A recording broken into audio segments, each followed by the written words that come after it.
All right, thank you. I'd like to make two announcements. One, the video is public record, so I encourage all commissioners to make sure that their mic is on and speaking to the mic, so that way the video can hear you.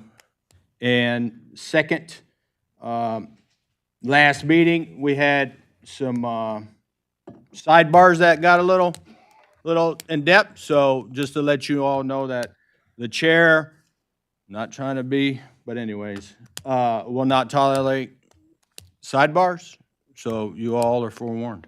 All right, so is there any additions or changes to the agenda? We do have under the construction code and planning, item number 7, we added item B, City of Grand Ledge MOU for construction code services. And under item 9, Parks and Recreation, a resolution to authorize the application for a DNR trust fund grant. Okay. Do I have a motion? So moved. Support. All in favor, signify with aye. Aye. Opposed? All right, moving on to the minutes from February 5th. Move the minutes as written. Support. All right, I got a motion and support. Do I have, excuse me, all in favor, signify with aye. Aye. Opposed? All right, so we're on to item 5, limited public comment. We'll start with, please keep it brief, 3 minutes. Do we have any public comment? Yes, sir, please, or yes, please approach the mic and state your name and. My name is Ryan Miller. I'm the owner of RD Miller Land Surveying. I've heard that there's discussion about doing away with the planning and zoning department. And I just wanted to express my concerns with that as someone that I do several land divisions and lot line adjustments throughout the year. I work primarily in Eaton, Calhoun, and Berry County. Eaton County is by far probably the easiest county to figure out where I can make property lines to get the information I need in order to make sure that my clients meet current zoning and can easily get their divisions and lot line adjustments approved. Inverse to that is Calhoun County. Each township does their own planning and zoning. It can take me up to a week and sometimes even longer to get an answer for something as simple as what the setback needs to be from a building, whether it's a primary building or a secondary accessory building. So with our planning and zoning department the way it is, it has been a very quick response for me. I can call and I can get my answers within 10 minutes. Like I said, it can take over a week in some counties, some townships. I have very definitive answers where there's no gray areas. And if I have gray areas, I can quickly get my questions answered to eliminate any of those. And then it also offers a lot of consistency across the county. And I think we would be doing a disservice to the public, not only for today, but also in the future. Eaton County is also the only jurisdiction I work in where it is absolutely mandated that when creating a parcel or adjusting a parcel line, we must record a boundary survey. Having those surveys recorded will help eliminate a lot of questions in the future. I have been a surveyor for almost 22 years now. I remember when we would just do a lot of divisions on paper. A lot of times a grandfather would give his grandson a property to build a house, and nobody cared where the lines were. 9 times out of 10, when I find a building or some improvement over the property line, it was a family transaction. By mandating that these surveys are recorded and we actually have stakes in the ground, it will help eliminate that and help eliminate future issues between property owners when those properties change hands or now not in the same family, in 20, 30, 40 years. So that's all I have to say on it. So thank you. Very much, sir. Do we have a?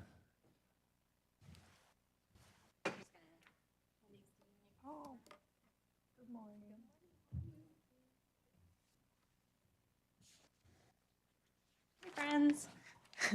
I'm Rachel Kashiri Murray. I'm the Director of Eaton Conservation District. I see a few new faces. I want to welcome you. I don't know if you got our card that we sent to you, but I've been meaning to reach out to introduce myself if you're new here, and it's nice to see some friendly faces from before too.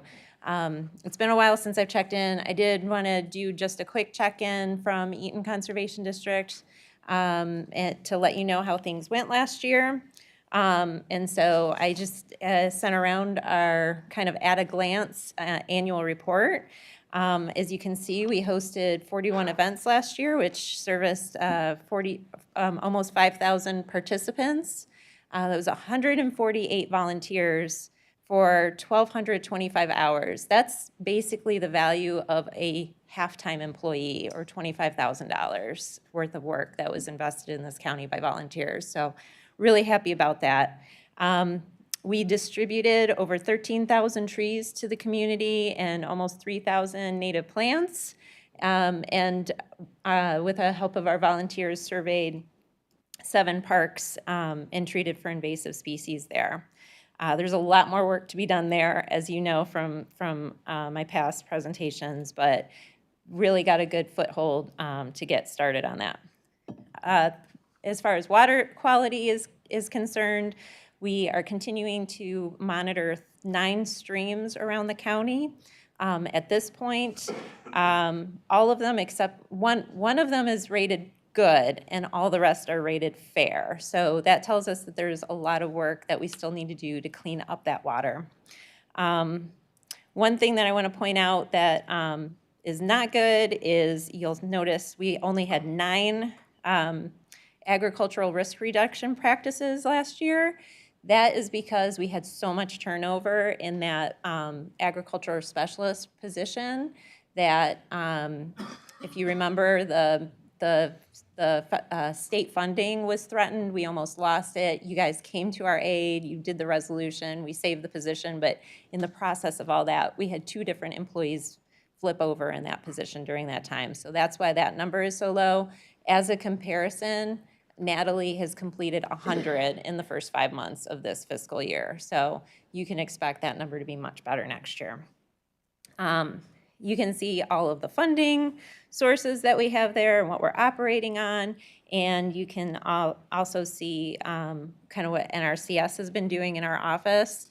Again, I want to thank you for the appropriations that the county has been giving the district. And thank you for your support with the state issues that happened last year. You guys really came out in support, and it worked.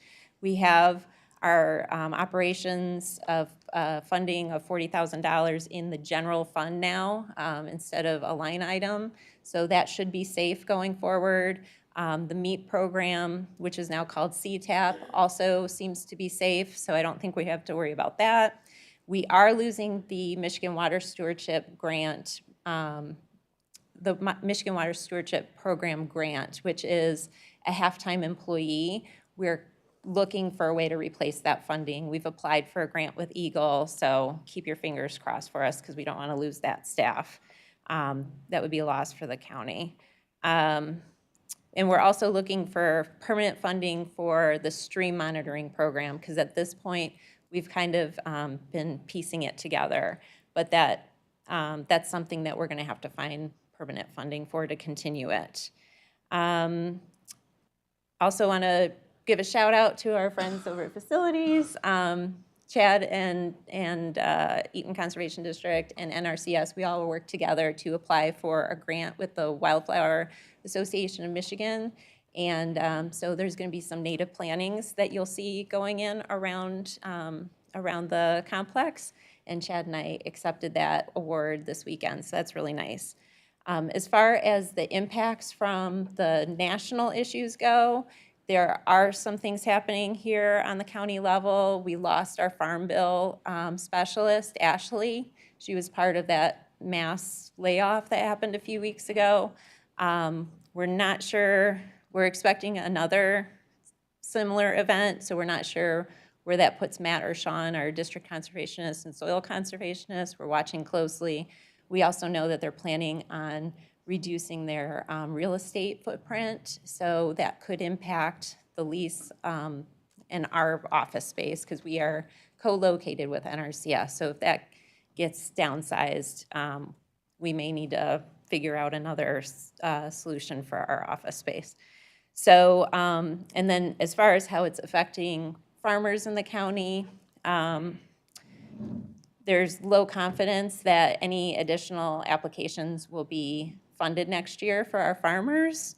So the numbers that you saw from last year will probably be significantly less in the future because the IRA funding has been eliminated. Those were things that were supposed to go through 2031, but it appears that this is no new contracts will be funded.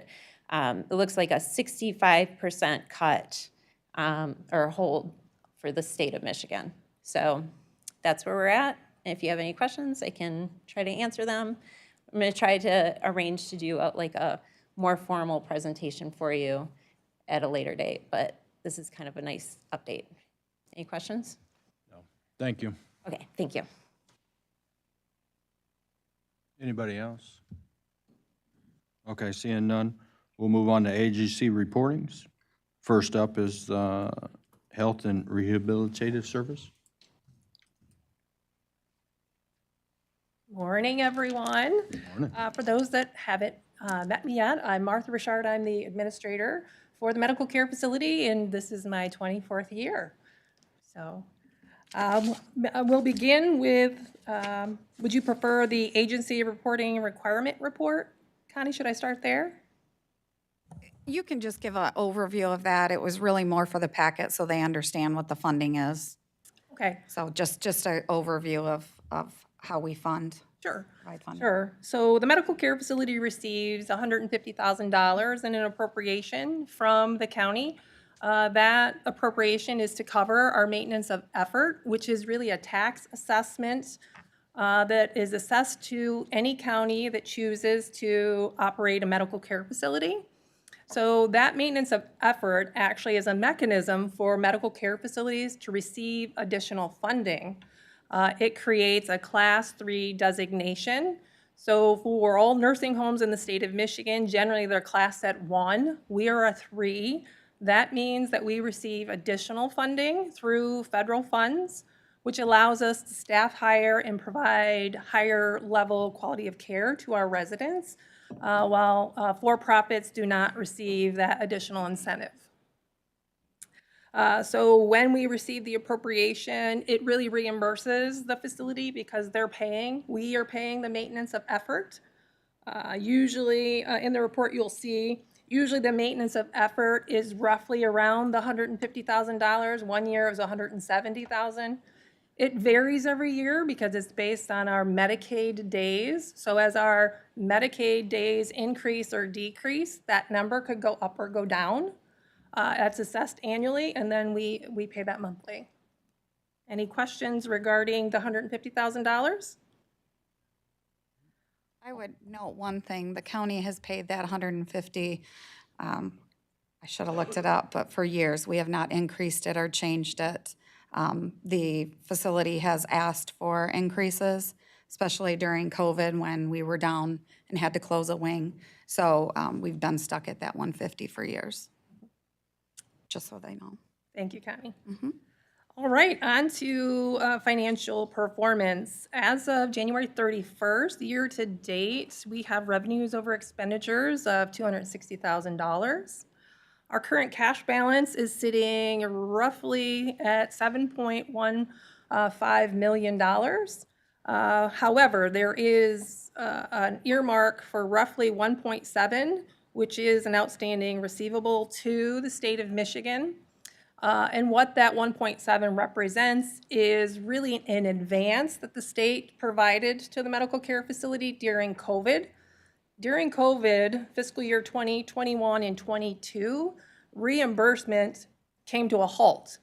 They didn't follow their typical processes with cost reporting, reconciliation, interim settlements, things of that nature.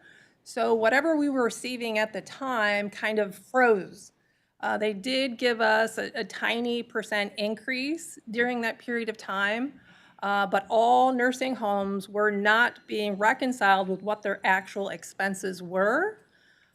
So towards fiscal '22, a lot of nursing homes really were running out of cash. We saw that in our organization because we weren't receiving the reimbursement that was really owed to the facility.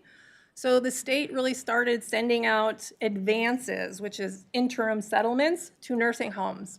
We're carrying that on the books until the reconciliation, the final reconciliation occurs. This year, we did receive $3.5 million in our final settlement.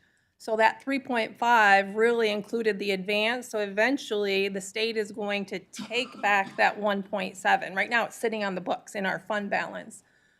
So I share that with my board, I share that with you. We look at a healthy fund balance, but we need to be mindful of the 1.7 that will be returned to the state of Michigan for the advance that they provided so that we can make payroll and things of that nature.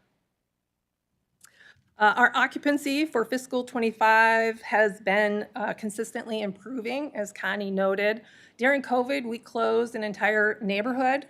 That represents 24 rooms. We also had to close down half of our rehab facility because we had to create a COVID area.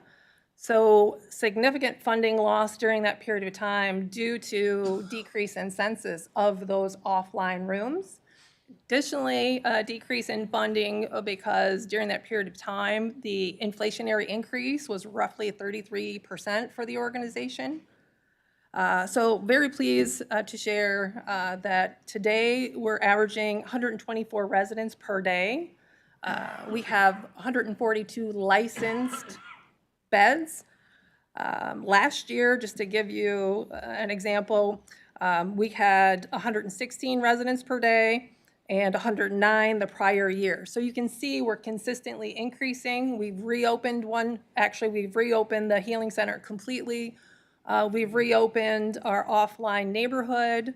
So we're slowly increasing those rooms. And you can see, obviously, it's impacting the bottom line, which is rather than operating in a negative, we're operating with those revenues over expenditures, which is really what we've seen historically. When the organization is above 90%, we're able to more than cover our expenses and contribute to our fund balance, which is how we've been able to really build the additions to the facility, the renovations to the facility. So we're getting in a good position again, which is wonderful because from our first project, which was in 2003, we have some areas we need to improve. We have some HVAC units, we have some flooring projects. So we'll be working on those as we begin with our 5-year master plan to ensure that the building is staying appropriate to care for the residents that are living there. Overall census, I mentioned, is at 90.1%. Notably, I think it's important to realize who we're providing care for. We are providing care for mostly Medicaid residents, and Medicaid funding is both state and federal funding. Today, I haven't received any indication that our federal funding would be reduced through the state program, but as you know, those things change every day. We do monitor those. Medicaid or Medicare and managed Medicare is sitting at about 18.27%, and that specifically is for our rehab, our short-term rehab facility. And then private pay, we have roughly 4.5% for private pay individuals. Additionally, we've completed our annual audit, our financial statement audit, with a report date of January 22nd. No management letter comments or other deficiencies were noted through the audit process. We have submitted our cost report for Medicaid and Medicare. We've begun some initial needs assessments with my medical director, my nursing clinical team. We are starting to see, or continuing to see, an increase in acuity with the patients that we're providing services for, specifically around dialysis, bariatric needs, CHF, COPD, very clinically complex individuals, multiple comorbidities, and not just in the Healing Center, but in our long-term care facility. So really high clinical needs. So taking a look at that and seeing, is it the changing population? Is there something that we need to change programmatically within the organization? So more to come on that during my next semi-annual report. Also pleased to report, I did share with the board previously that the facility is now offering an LPN apprenticeship program. So that's a trades program through the Department of Labor. We also registered to become a provider for an RN apprenticeship program. Our LPN apprenticeship program began last year. Our students are through their first semester. They all passed and did very well. They're on to their last semester and they'll complete in April, beginning of May. They'll test and they'll be able to work for us as LPNs while they work on their RN. So we're hoping the same for the RN program. Our current LPNs that wish to matriculate to an RN, they could participate in the RN apprenticeship program once it's approved by the Department of Labor. We are looking to partner with a community college on our RN program. Currently, we partner with West Shore Community College for our LPN apprenticeship program. So a lot of training going on throughout the organization so we can support the need for nurses today and into the future, not just for our own organization, but for healthcare in general. And then generally I was talking about the improvements for the building that we've been working on. And then lastly, just to share, we continue to remain a 5-star facility. All nursing homes, actually all healthcare facilities are graded and assessed, if you will.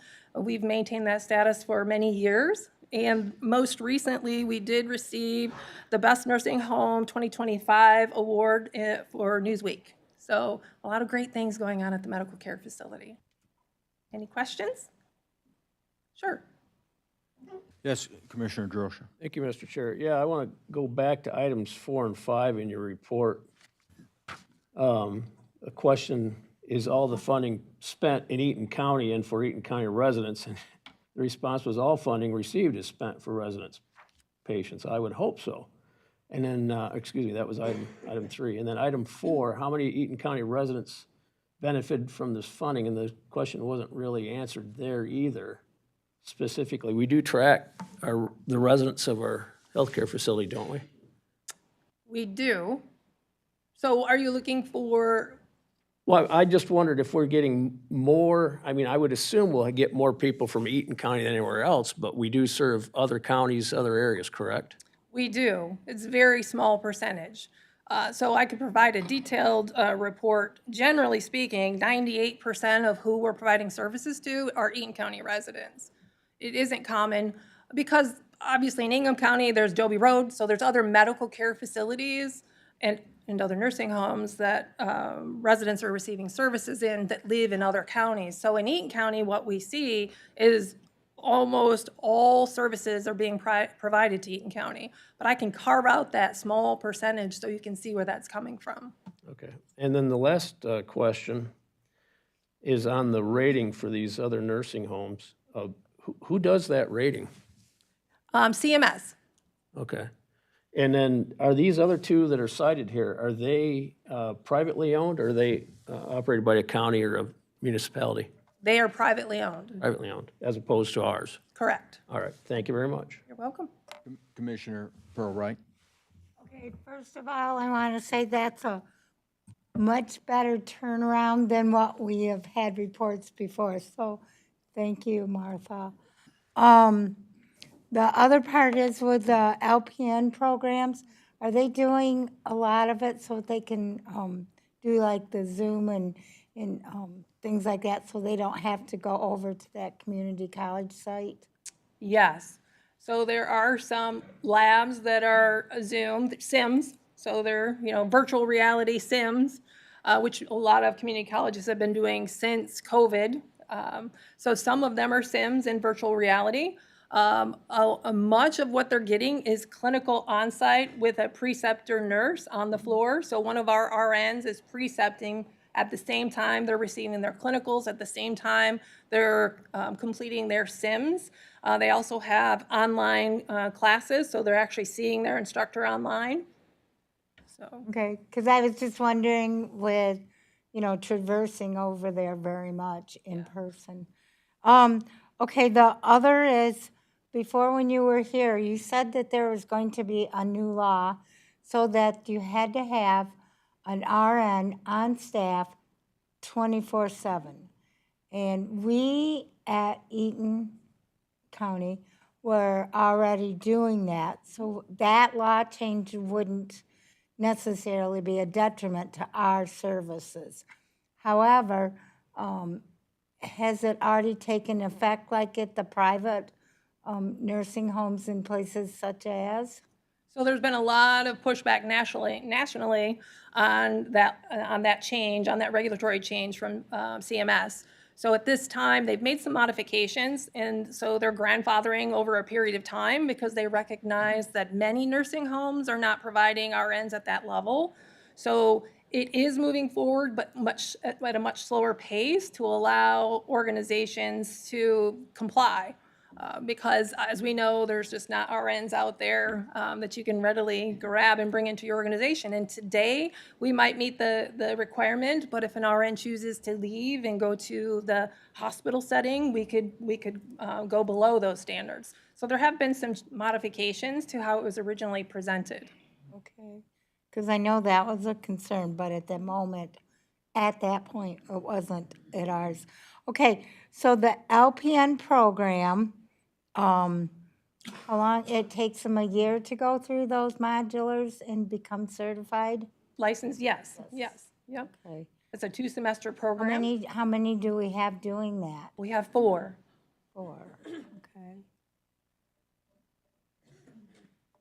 All right, and if you get the grant, they're set up to be able to go on to the RN in the same type of certification programming, with the online and the supervisory and all that. Yes, so that's the piece. The answer is yes, but right now, West Shore, it's a brand-new program. So West Shore has really invested in the LPN apprenticeship, and it was the first year for them, first year for us. So they're really working through that. So they're not ready to roll out their RN apprenticeship program. So until we have a community college that can do that, we'll be in limbo waiting for that. Do I think West Shore will? Perhaps. LPN program's going, but I think going well. I think it was a huge undertaking, and they're trying to get their arms around this first-year program for the apprenticeship. So secondarily, to answer your question, what we would like to see is, yes, they would naturally advance the LPN apprentice to RN, stay in our organization, stay with their precepted RN nurse working the floor, and complete their RN program while still working for us. Okay. At the LPN level, are they able to pass meds? Yes, the only thing they cannot do, they're restricted by licensure, is IV medication, IV drug, yeah. Okay. Well, thank you. I'm appreciative that we're past the point that we were a year ago. I am as well. Yeah. Thank you, Martha. Sure. Any other questions? Yes, Commissioner Dupont. Thank you, Mr. Chair. Thank you, Martha, for your report. Where are we as far as staffing? How are you? I know it's been a problem since COVID, but it sounds like you're doing pretty good in that area. We are. Thankfully, you're exactly right. During COVID, so many people were leaving healthcare. That impacted us. That increased costs significantly. But we have rebounded. During COVID, we were using agency nursing. We haven't used agency nursing in probably 2 years. And the SENA workforce, it is very transitional, but we are stabilized. We're continually onboarding, and I really think once we get our LPN program out there so that individuals know in the community that they can come and work for us as a certified nurse aide, and then within 1 year's time, apply for an LPN program, and a year later become a nurse, I think that will continue to strengthen our workforce. Where are you? So if you got more patients, are you set up right now to be able to handle that, or would you need more staff? No, we are well-staffed, so even if filling, so the unit that we brought back online, we have probably, 10 more beds that we could fill. So we plan to do so, just at a very slow pace. We have the staff to do that. But certainly, when we're admitting patients and residents both in the Healing Center and in long-term care, it is very time-consuming, and we want to make sure we do it the right way, in a safe way, for anyone who are admitting to the facility. Good, that's great news. Any other questions? All right. Seeing none, thank you very much. Thank you. Next, we'll move on to the Health Department.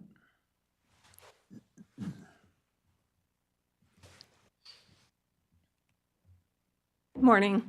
For those of you who don't know me, I'm Colette Scrimger. I'm the health officer at Barry Eaton District Health Department. I've been at the health department for over 26 years now, serving as health officer for almost 15 years of that time. So I included some documents in the packet for you. First, I had the response to the questions that you had provided that you wanted answered, and I'm happy to answer any questions based off of that. And then I included a link to a website for this book, which is Michigan's Guide to Public Health for Local Governing Entities, for those of you who are newer to the board. I did bring a few copies if anyone prefers a physical copy of this, but this is kind of your Bible to public health of how it operates in Michigan, the authorities that local public health has, the responsibilities of the counties, and where district health departments come from and how those are structured. So a lot of good information in here for reference as a county commissioner, and I'm happy to provide one of these to anyone who would like it. The other document that I provided for reference for you is one that we've created that really talks about district health departments and gives you a description of how we are structured at Barry Eaton, and then the services that we provide. So what this document begins with is just talking about why district health departments are valuable and the benefits that both Barry and Eaton counties gain by being in a district, which includes, most importantly, is the staff depth that we get, that either of the two counties functioning individually would not be able to provide the level of services that we can provide as a district. Public health is the services we provide are broad and complicated. And so it takes a lot of experience and depth to be able to meet the needs of the community and to really understand the work that we're doing. And so what we benefit as a district health department is that the two counties get to collaborate together and work to experience public health across the entire district and leverage that learning from each community. So, we talk a little bit about that, and then I provided an organizational chart for those of you who aren't familiar with the health department. We are governed by the Board of Health, which consists of 3 commissioners from each of the 2 counties. And then we are broken into 3 main divisions, our personal and community health division that provides services such as WIC, immunizations, STI screening, maternal and child health services. We have our planning, promotion, and evaluation unit that does much of our community health assessment, our epidemiology work, our community planning, strategic planning, and our coalition work, along with communications and emergency preparedness. And then we have our environmental health division, which includes things like well and septic inspections, restaurant inspections, a whole host of regulatory work related to various types of facilities across the district. And then, part of it is very much focused on water protection within the district. We also are responsible for the My Community Dental Center here on the complex grounds. My Community Dental Centers is operated under contract with the health department. So we contract with them to provide dental services for low-income, uninsured, and Medicaid recipients in the district. So that gives you some background on how we're structured as a health department. And then the rest of that document really focuses on the services that we provide and gives you some examples of the types of services we provide, the volume of services for each county, and what that represents across the district. And you can see through here that even though the two counties, Berry and Eaton, have a significant population difference, with Eaton County being almost twice the size of Berry County, our services really vary across the district in terms of that percentage. So there are some services where you're going to see more services in Eaton County than in Berry County, typically driven by the increase in population in Eaton. But there's also times where Berry County is receiving more services depending upon the type of service that's provided. Although we find overall it balances itself out because most of the services are population driven, and so the larger population tends to receive most of the services across the district. Then the last document that I provided for you was our strategic plan document. The health department does a 5-year strategic plan and then a 1-year action plan to go with that. And so we're in year 2 of that 5-year strategic plan at this point in time.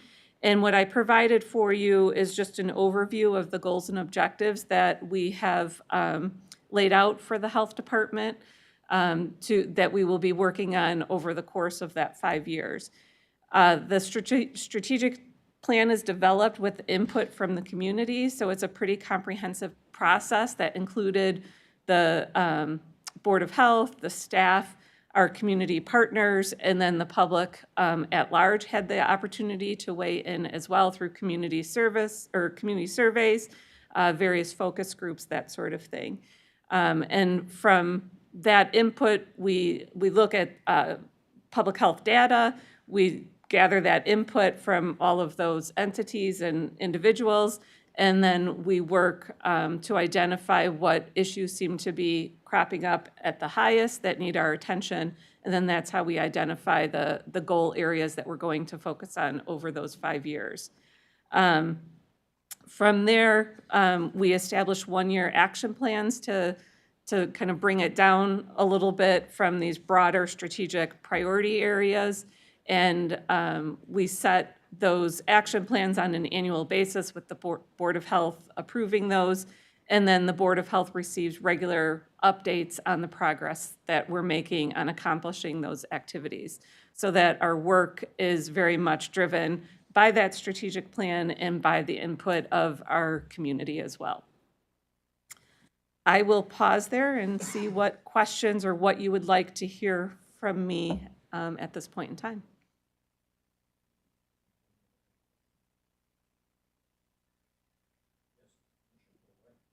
From my experience, being on Board of Health for 6 years, first time I was in, I do have questions. Nice to see you, Colette. Okay, what about the immunizations being so much higher usage in Berry versus Eaton? What do you attribute that to? Yes, that is mostly attributed to the fact that in Eaton County, we have many more private providers that offer immunizations than we do in Berry County. So so the number that you're seeing on these documents are the number of vaccines that we at the health department have administered ourselves. And in Berry County, there's fewer providers that are willing to provide the Vaccine for Children's program. And so the health department ends up being the central point for individuals who need the Vaccines for Children program, which is free vaccines for children. They come to the health department instead because the private docs over there aren't carrying the vaccine. Whereas over here in Eaton County, most of the providers are willing to carry that vaccine. And so the individuals are able to get access right through their private doctor's office. And so they don't come to the health department as frequently. They don't have to make that second trip to the health department. They can get it right at their primary care doc. Okay, so, are we pretty well vaccinated with that measles? It's now seeming to spread state to state. I mean, are we pretty, because we know how much of our student body, like from kindergarten on up, are vaccinated. We're working on improving our vaccination rates. We did have a dip in vaccination coverage for, most of the required vaccines during COVID. And so we're working on trying to get back up to pre-COVID levels, but we're not quite there yet. Because the schools are still monitoring that. Yes. As they switch school levels. They're Yes, the still schools still have requirements for vaccines, but we are seeing more individuals choose to go through the waiver process, which allows them to waive the vaccines for school entry. So, but we are working on trying to That's where the problem improve that. came up with how this thing started a few months ago. Okay, this is on the dental clinic. And so are we up to 2 dentists over there? And are they running at pretty much full capacity for people who don't have insurance? And the third part of that is, are we still working on funds so that people can use a sliding scale for services?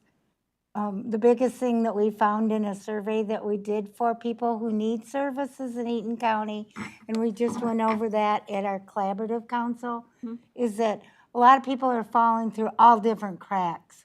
I mean, they're indicating on the survey that they go for services, various types, but they don't qualify. So my biggest concern is that dental clinic and getting people there who don't have insurance. And not creating a situation where they have to walk away. Right. I'll have to get back to you on exact staffing levels at the dental clinic. I believe the last I was told is they're operating with 1 dentist and 2 hygienists, but I'll have to verify that. And then they are functioning at full capacity for the staffing levels that they have. Their wait lists, I know, have gone out quite extensively for new patients. I believe it's a few months to get in as a new patient. And so, and although they still maintain emergency appointments pretty regularly, so if individuals have emergencies, they're able to try to get them in through that. And then in terms of the funding, I know that there is a small amount of funding that MCDC maintains for those to receive services on a sliding scale fee schedule if they don't have Medicaid, but it is very limited. It does not meet the need that is out there. Well, and the reason I ask you about the staffing levels, because that was set up way back like in 2008 or something for capacity to have 2 dentists in there. And so far in all my time, I have never found that we were staffed at the 2 dentists and appropriate staffing to go with a second dentist over there.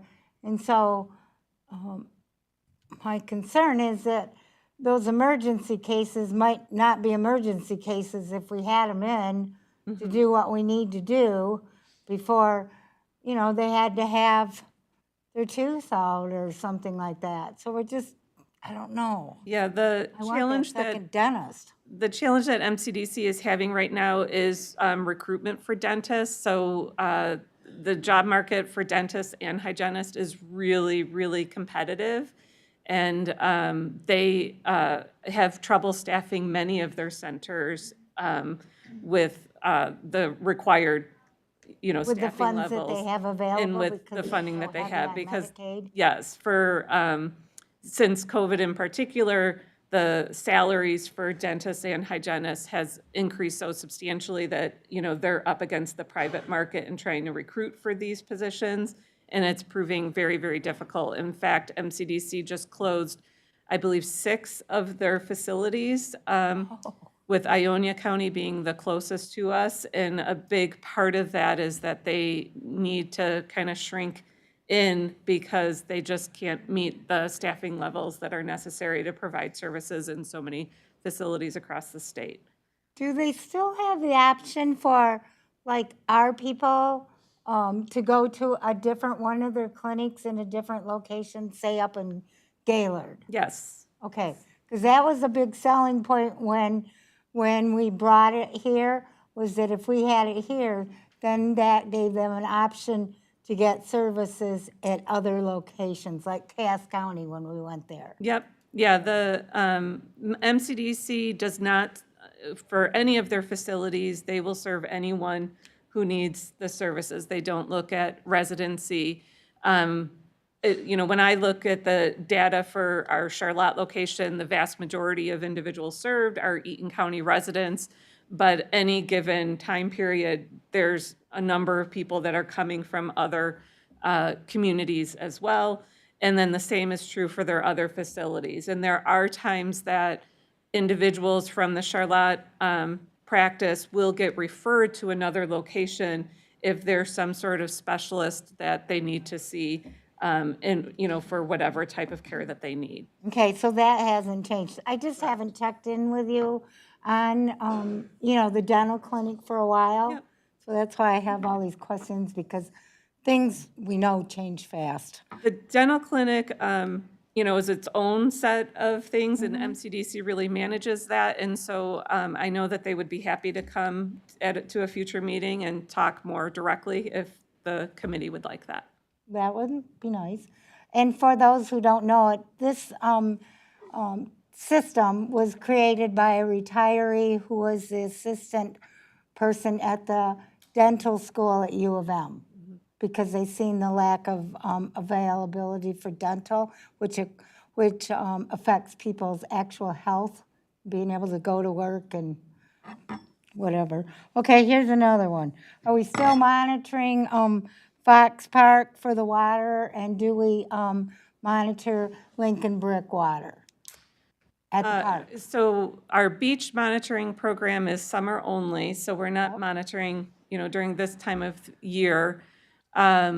We have not had confirmation yet if the funding will be in play for this fiscal year. We usually get that in maybe April-ish or May timeframe. So assuming that that funding comes through, then I would expect we're monitoring our swimming beaches. So, and I don't believe Lincoln Brick is part of that. Fox Park is, but I don't believe there, I think Fox Park might be the only location in Eaton County that we're monitoring. Okay, because Crandall right now isn't No, set it up for doesn't count. swimming. Yeah. Okay, so, let's see what else. Okay. Are you, because of the way that we've gone now to the ACA model for services for uninsured people, and Michigan is one of the states that expanded Medicaid, so our working population is able to be a Medicaid without doing the really low income with the spend down and all that. Are you seeing people coming to you without coverage of some sort nowadays for health care? Not as frequently. So, and typically it's, they've lost coverage, and just if they're coming to us without coverage, it's typically because they either fell off of Medicaid or they lost their employer coverage and just need help signing back up, and so, or applying for services. And so we have staff who help individuals fill out the applications, either for Medicaid or for the exchange, and getting coverage through that. But we don't, the services we provide, we are not seeing that. Okay, as so frequent. somehow they're obtaining coverage. Correct. As before ACA, individual policies and different things that have been tweaked over time from the federal level. That's good. Yeah, there's We still, just couldn't serve here in Eaton County the need. Right. There's still a level of uninsured in the community, but it's certainly lower since ACA went into effect and expanded Medicaid went into effect. Okay. I just don't have a grip of that one. Thank you. All right. Any other commissioners? Nope. Thank you. Thank you. All right. Next would be construction codes and planning and zoning. Morning, everybody. Morning. I will start with the City of Grand Ledge wastewater treatment plant. We put together a memorandum.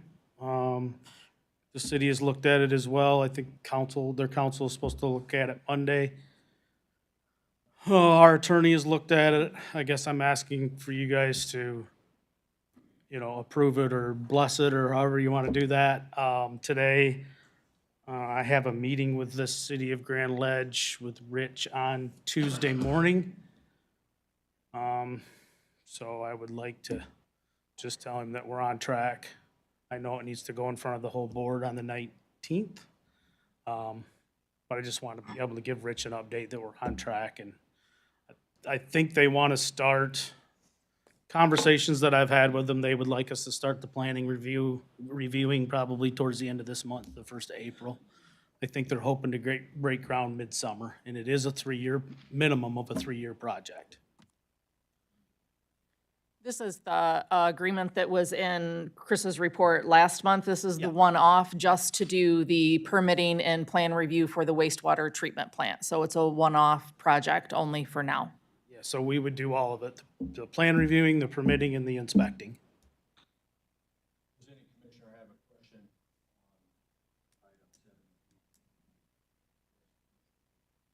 So all you need us to do is give you consensus, or you need a motion to put this through to the full board? I think Connie would like a motion to put it through to the full board. I would make that motion. Or, Okay, I have a motion and I have support. All in favor signify with aye. Aye. Opposed? All right, that moved. Thank you. Move on to your, The Mishta Housing Readiness Grant, we do have a contract with progressive companies. We have not sent it back, just due to the fact, and they're aware that we're just kind of waiting to see what is gonna happen with planning and zoning with the county. Once we get a direction to go with this committee and the board, then we'll move forward. Credit card payments. We were notified that official payments, who we were using with BSNA, was no longer gonna be able to work with BSNA. Miss Dawn Paul over in the treasurer's office let us know. She worked with us. We talked to a couple different credit card companies. We settled on using BSNA's credit card company. And in doing that, it reduced the processing fee from 3.18% down to 2.95%. So we did get a reduction in that fee that our customers have to pay. That will take effect April 1st, hopefully seamlessly. Other than that, that's all that I have. I'd like to turn it over to Brandy Miller, and she's gonna talk a little bit about the planning and zoning aspect of it. I'd like you to hold on for a second. Sure. My question to you would be is this is my 3rd month of chairing this committee. You've briefed every month, right? So I'm asking you, do you think this is a good not waste?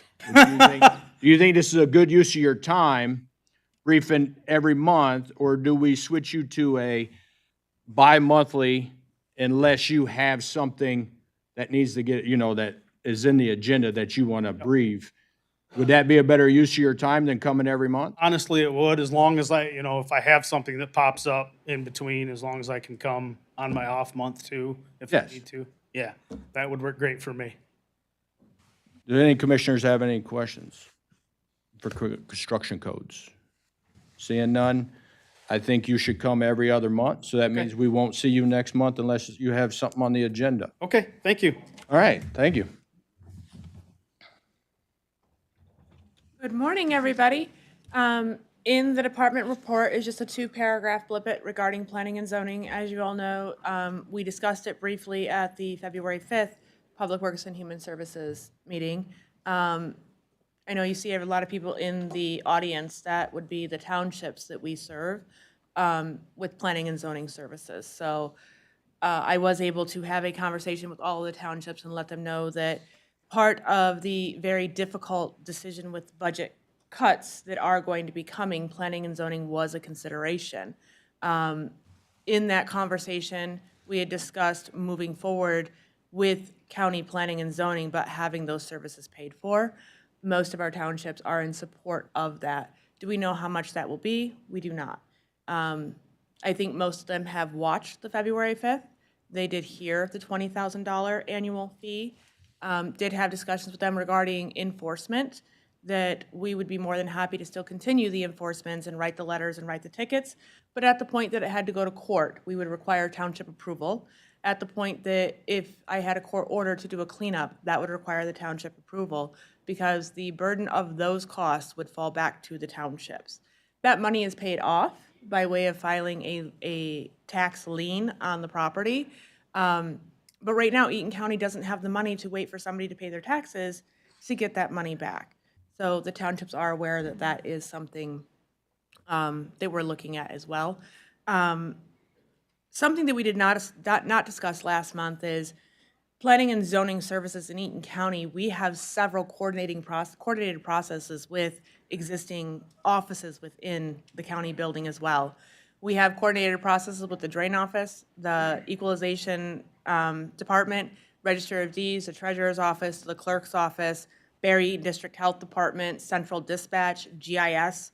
All of those departments, if planning and zoning county went away and the townships had to take on their own planning and zoning, all of those departments would require more staff to take care of what our one function takes care of, because then they have 11 townships that they have to work through those coordinated processes with. Any questions?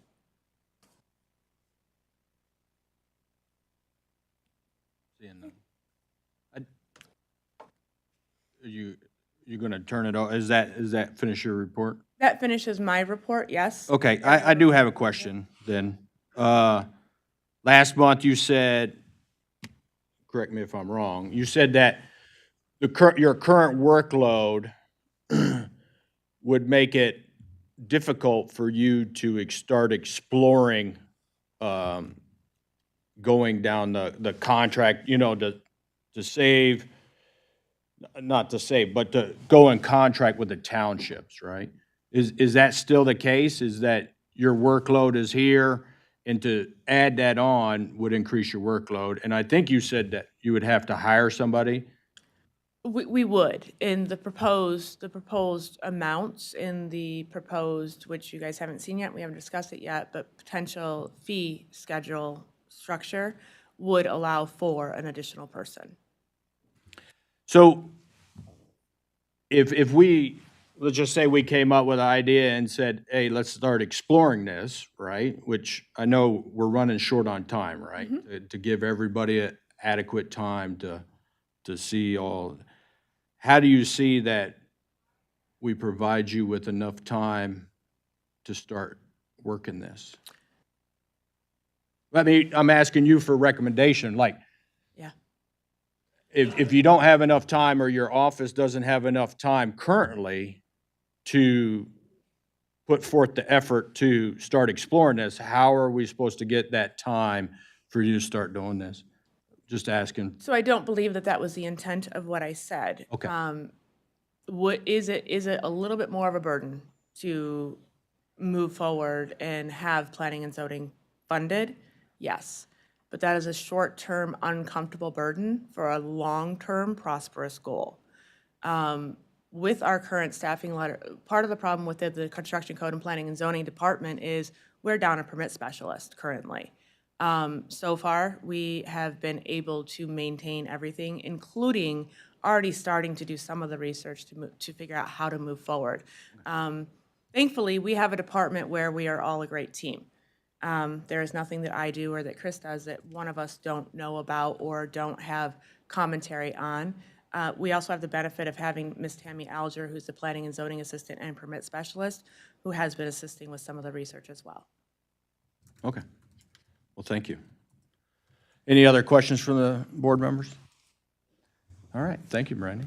Thank you. So we're moving on to the township discussion portion. So if any township member would like to come up and speak on the planning and zoning, now would be your time too.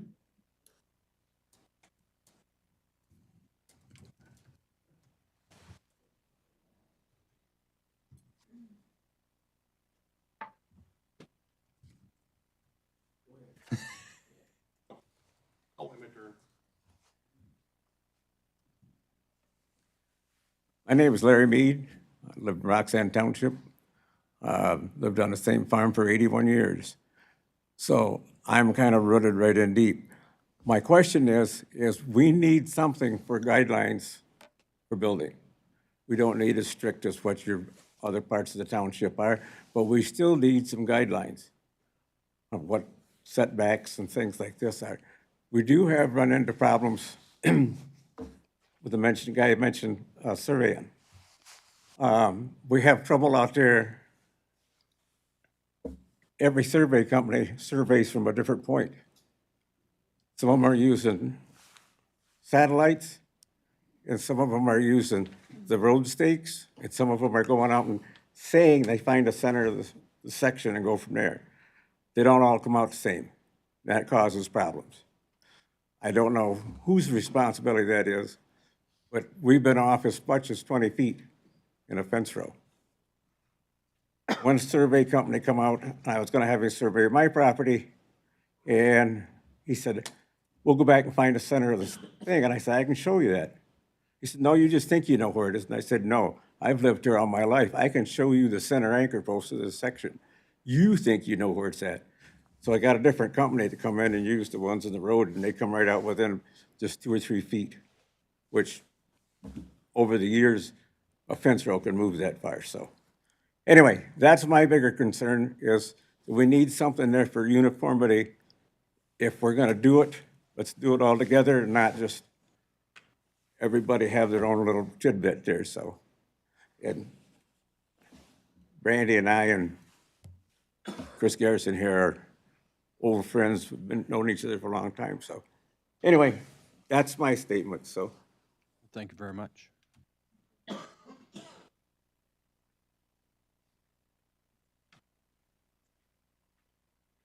Hello, Scott Wilson, Supervisor for Eaton Rapids Township. Just wanted to briefly touch on the planning and zoning, but also farmer, business owner, been through the process with all the CU permits personally through different years and different ventures.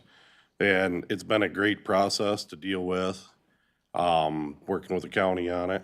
But then as far as the township level, Eaton Rapids Township does fully support Brandy and the idea with charging the township for the service. Eaton Rapids Township is fortunate we could afford to go on our own, do it. However, we don't have that interest, the time, or the dedication to put forth to that. We have done our homework and checking with some of the neighboring townships, what their costs have occurred to switch to their planning and zoning. And based on those costs, just basic conversations that I've had and what we could be looking at. I mean, we haven't had any definite numbers, but, you know, just, we've had conversations, thrown different numbers out there, and, you know, to me, it's still fiscally the better option to stick with Eaton County and have that unified service across the board, compared to each individual township having to do their own. So for Eaton Rapids Township, we do support sticking with Eaton County and keeping that system going. Thank you very much. Thanks.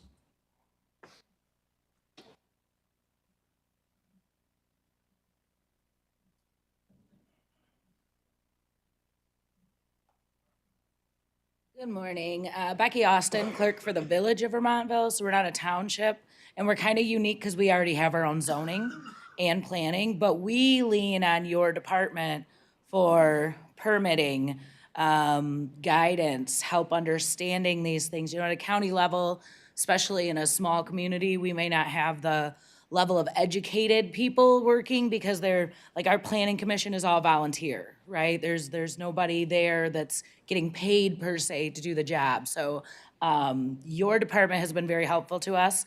I will say that we've had a lot of complaints about the changes to how they apply for permitting from contractors. But from a municipal standpoint, we would like you to continue to have planning and zoning available for us to lean on. Thank you. Thank you.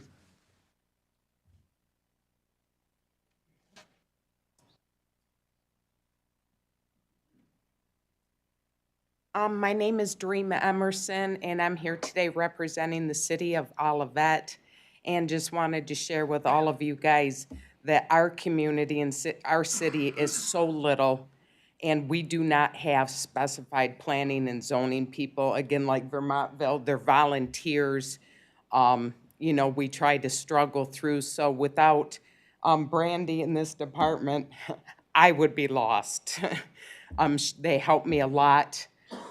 Take care of all their permitting. All I got to do is a zoning referral and make sure the setbacks. But I reach out to Brandy in her office frequently for guidance, I guess, since it's very new for me. I've only been with Olivet almost 4 years now and trying to take on anybody wanting to do stuff in our little town. So I always confer with Brandy, and I think keeping them and their department is not only helpful for just Eaton County alone, but little cities like ours. Thank you.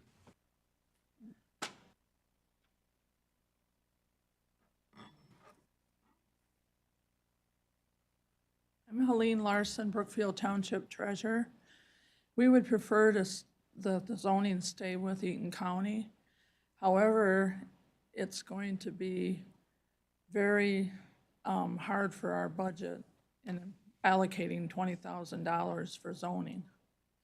And we would really would like to look at how much zoning is done for our township and prorate it rather than pay the lump sum of $20,000. Brandy has been really helpful to our township too. Thank you. Thank you.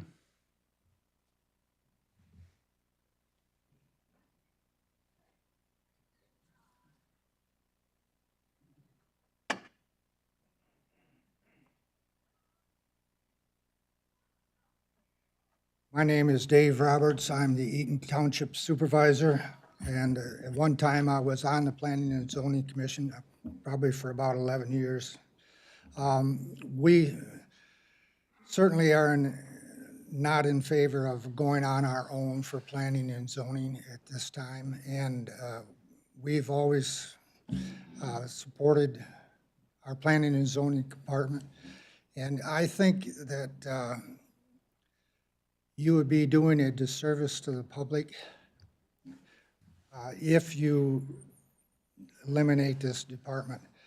One of the things that happened when I was on the Planning and Zoning Commission years ago was we had a township that didn't want to participate anymore, and they soon found out that through several lawsuits, things weren't the way that they wanted them to be, and they came back to join with our county planning and zoning. I don't want to see all of the townships going their own way. I think we have a unique situation here in this county by having everybody under the same planning and zoning manuals, et cetera. So for Eaton Township, our voice is that we would like to keep planning and zoning as it has been. Thank you. Thank you.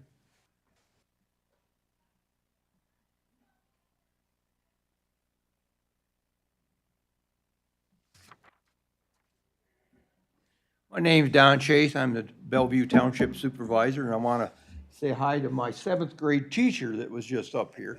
And I'm 72, so that'll tell you something about the man's depth of knowledge. The biggest problem we're having is the influx of influence that comes at the township level. whether it's the solar, the wind, the marijuana, the mega sites and all this. We cannot compete with, just on the attorney level of that infrastructure. And we really depend on Brandy and Claudine when she was still involved, because Claudine still answers our questions quite a bit. And our township at one time did come out of the master plan and done our own permitting. We went down to Athens, and that's when I first came involved, and that's probably 20 years ago, maybe 18. And I can tell you the cost and the time that it, on my township alone, was astronomical.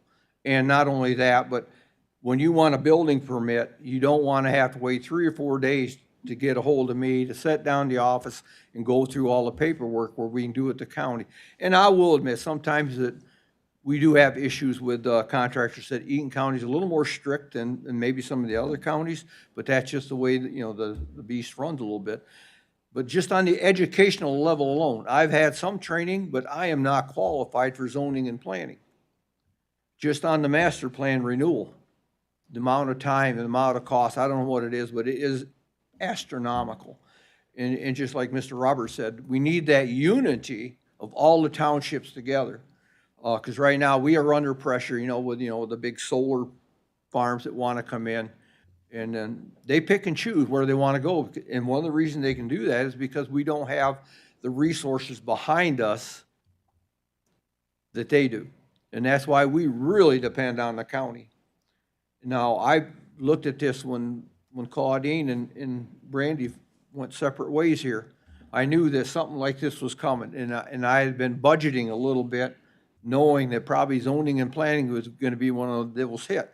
So our township is aware of it, and we're not opposed to hearing the cost numbers to chip in on this, because I can tell you that even if it's 15 to 20 grand, that is pennies on the dollar compared to what it would be if we had to implement. Just on the educational alone, we'd have to hire somebody full-time, and what happens every 4 years? Re-election. And that's what happened to Bellevue Township. We had all the permitting down to Athens and everything and doing pretty good. The next board come in and said, we want no part of this. Within 30 days, we went back to the county. It cost them about 60 grand to get out of the county, and luckily, through Brandy and Claudine, they were so blessing that we were allowed to get back in at the right time when they were doing the master plan. So I am in favor of, if we have to, looking at the numbers, to share the cost with the county, because to us, it's an absolute vital service. Thank you. Thank you.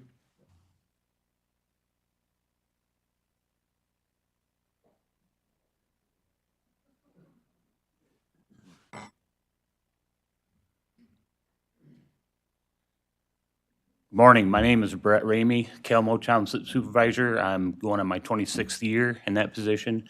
I'm here to show support for Brandy in the office. Honestly, I can't believe that they can get done what they can get done with what they're working with now as far as staff and such. Brandy's always been open. We've always had a pretty good working relationship. Anytime there's a question, on the township, before there's any action, she normally gets a hold of me, gets my opinion. And I do the same. If I've got a question for her, she's available. If it costs us some money to do this, that's fine. That's a lot cheaper than trying to do it ourselves. And one point I'd like to make, if the townships do have to do this, it's gonna be all over the place. Everybody's gonna have a little different rule. I know when we did land divisions and the townships did it individually, some charged, some didn't, some charged a lot, some charged a little. And when the county took over, I was a little skeptical. But it's worked out great. Everybody knows when you're dealing with realtors from different areas, well, they don't charge. Why do you charge? Well, you don't charge as much as the next guy. Why aren't you charging more? Now it's uniform. They can basically, I think you're probably doing a lot of them over the phone now. They make a phone call and I get the information and she gets the information and I go sign a paper and it's done. That's been very helpful. So if it costs us a little bit to get this done, to keep it the way it is, I think we're money ahead. Thank you. Thank you.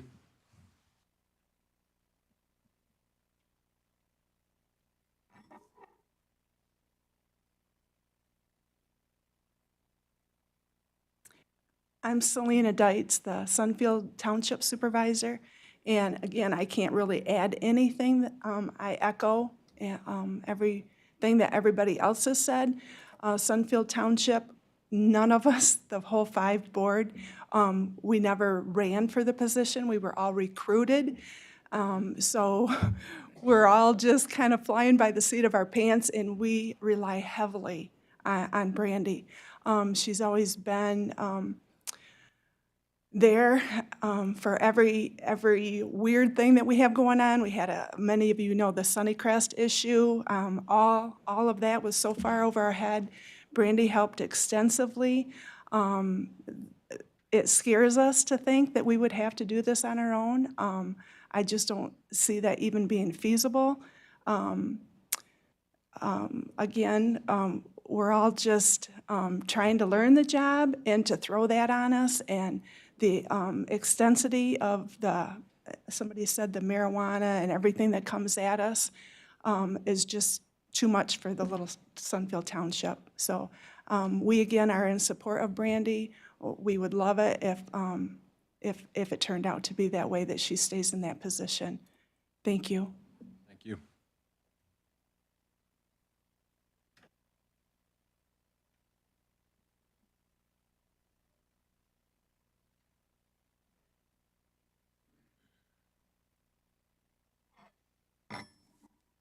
Gary Goris, Village of Vermontville president. I just want to, I think Brent Ramey hit it right on the head. The one thing you have to do before you decide anything is talk uniformity. That's the word. Write it down right now, because if you don't, we're going to have, we run into this right now, and that's why we use Brandy, because this board did it this way, we switched boards, they did the planning and zoning other thing. Believe me, we do our own planning and zoning, but we do nothing unless we contact, because one change can, like everybody said, it can cost you tons of dollars with a lawyer. So remember the word uniformity. Thank you. Thank you.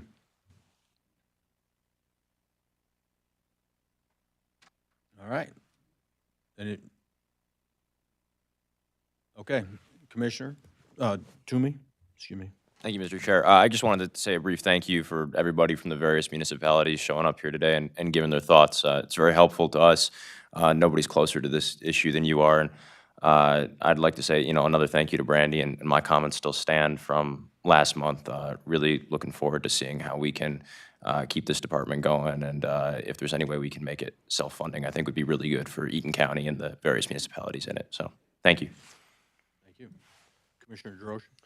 Thank you, Mr. Chair. And this question is just I'm throwing this out for Chris or Brandy, but one thing, we heard about the costs of having their own planning and zoning, and I understand that, but one thing that wasn't mentioned was the hidden liability in a township having its own planning and zoning. And I think that's the real factor here that everyone's trying to avoid. So if Brandy or Chris would like to stand up and tell us, what are the hidden financial liabilities?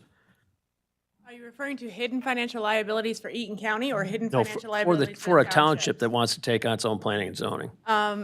Well, Vermontville Township is not here. I believe when they went off on their own, they ended up with a $200,000 lawsuit within the first 2 years of them doing their own planning and zoning. So we don't tend to have a lot of that liability here in Eaton County because we have the professional services and we have the education in the background. Do we have attorneys that we consult with? Mostly on enforcement. When it comes to making changes to our zoning ordinance, it's staff that reviews all of the acts, the laws, the MCLs, the statutes regarding planning and zoning to move forward. We have a zoning ordinance committee. They meet once a month. They did not meet last month because I was ill, but they do meet once a month to look at our existing document to see what can we change to make things easier, to make things better for the residents, the property owners, and the jurisdictions in Eaton County. So while Eaton County itself doesn't carry a lot of liability because we have professional staffing services, the township's liability would be detrimental to them. All right, thank you. Also, may I add one thing? Yes. I heard a lot of township supervisors get up and say Brandy. I am not one person. The function is performed by a department, and we are a team. It is not just Brandy. Do they talk to me? Absolutely. But we are a team, and we do it all together. Yes, Commissioner Fulbright. Okay, so I'm not sure how this works. I'm from Delta Township, and we have our own, and we show up at those meetings. So, I see that we have someone here from the village of Olivet, a couple people from Vermontville Village. So would we be having them underneath a township contribution situation? Or do they also pay into it since they're using it? I'm not sure how this is discussed. So I would like to answer that if I may. How our department, and frankly, how the controller's office found out about this conversation, where some of the commissioners were doing their job as commissioners, going to their jurisdictions and saying, hey, there's budget cuts coming, whether or not the millage passes or not, there's budget cuts, and having hard conversations. Jurisdictions were calling us with Mr. Garrison's conversations with Controller Sobey. We were given permission to reach out to the townships that had contacted us, the townships within our zoning jurisdiction, and the cities and villages that we do essentially consulting services for. There has always been a desire for the village of Vermontville to, I'm going to quote Becky here for a second. I'm going to give it to you. I don't want to do it anymore. And then the city of Olivet actually approached me personally, asking if I would be willing to contract with them as well. Well, I don't have time. So they have always had a desire to come under the county. Part of what we'd like to see moving forward is to develop planning and zoning for those cities and villages, and then charging them as well, which is also why that MISHDA grant piece is on hold. We want to have clear direction from our board. How do you want us to move forward? So that is a possibility of them to be able to contract with us as well. Yeah, they might not be paying as much as a larger township, because they're small. Yeah, sometimes small things have big rules, though.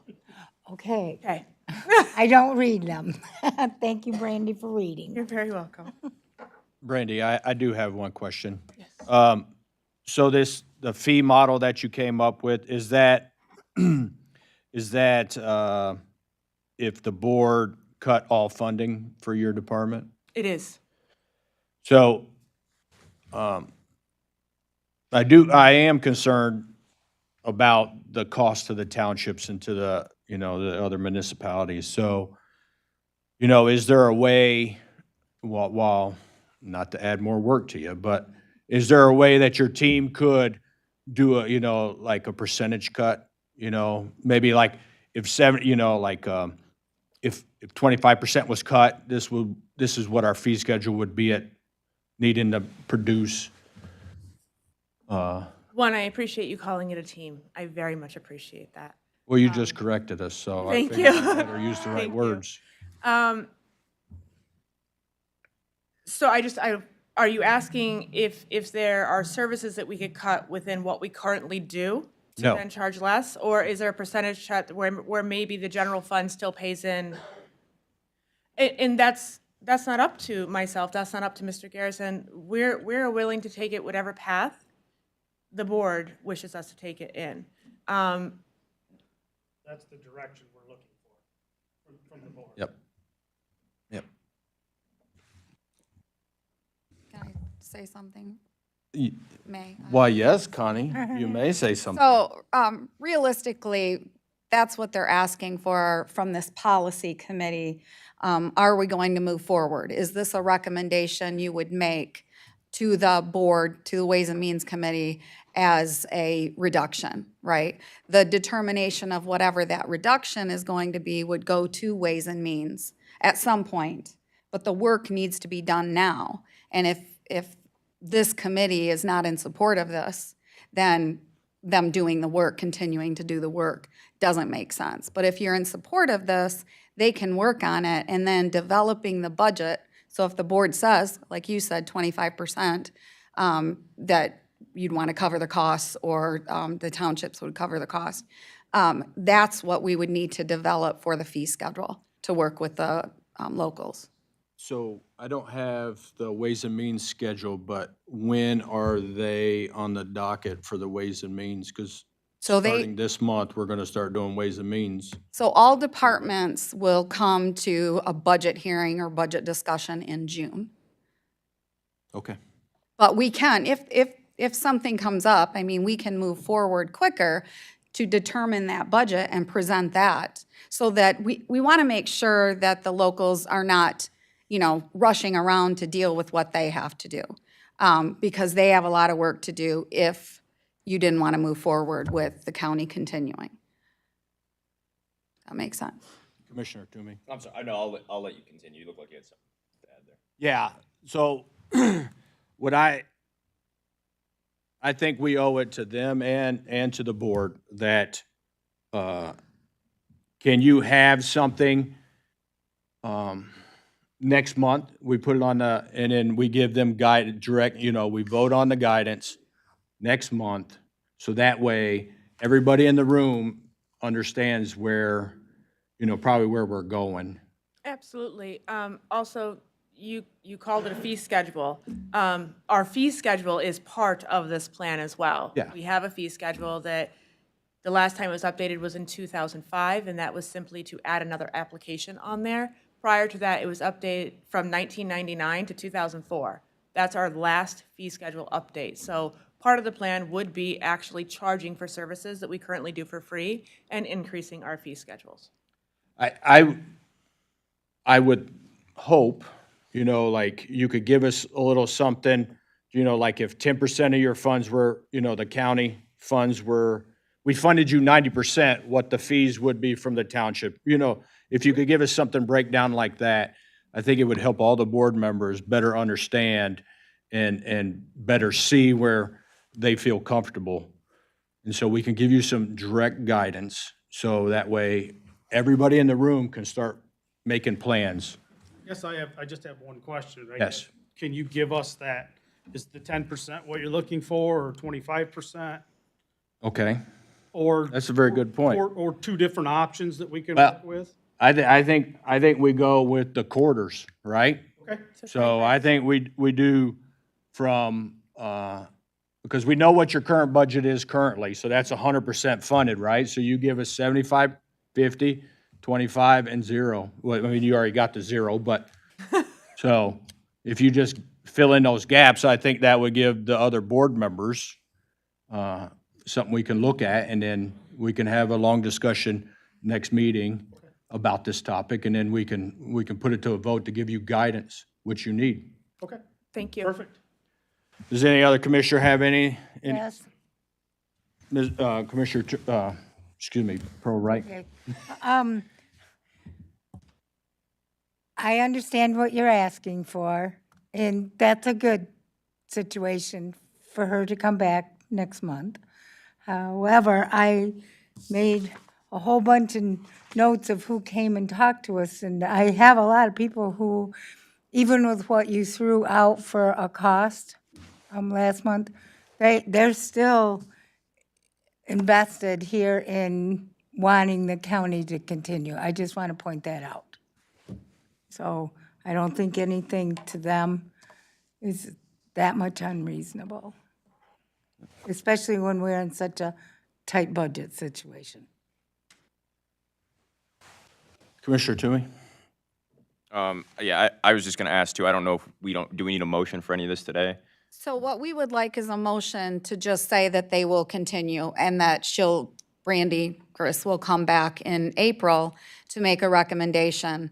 And then in April, Ways and Means, if you're ready to do that, if we're ready, we can go ahead and determine what those costs would be, and then continue to work with locals, if you're good with that. So a motion today just to move forward. Doesn't need to go to the board, but it would go next month to this committee, Ways and Means, and the board to finalize, because you can finalize the budget at any time between now and September. Okay, and if, Mr. Chair, if you'd like to make that motion with the percentiles that you mentioned, I'd be in support of that. You know, I think it is important, though, that we do continue, especially, I just wanted to mention before you started talking, you kind of said what I was thinking there with the different percentiles of what we could end up funding the department at, but I think it is important to keep that, you know, 0 or 100, however you want to look at it, in terms of funding, just so we know what the maximum cost to a township would be. I think that's the most important number that we're going to get out of this, and we can revise down from there if we have the good fortune of having the ability to do that. So, Yes, I move that. I support. All right. All right, so I have a motion and I have a support. All in favor signify with aye. Aye. Opposed? All right, thank you very much. I'd just like to make one more, because you love it when I talk. I'd just like to make one more comment. Obviously, you heard from the locals and you heard from a contractor about the valuable services that the county provides. So I just want to make a note that when we're talking about the county not doing enough or not cutting, by cutting, this is how we're impacting communities. So I just want to note, thank you for the work. Good? Okay. Now that Connie spoke, we can move on. We'll go to number 8, designated recycling. How about that? That's just easier.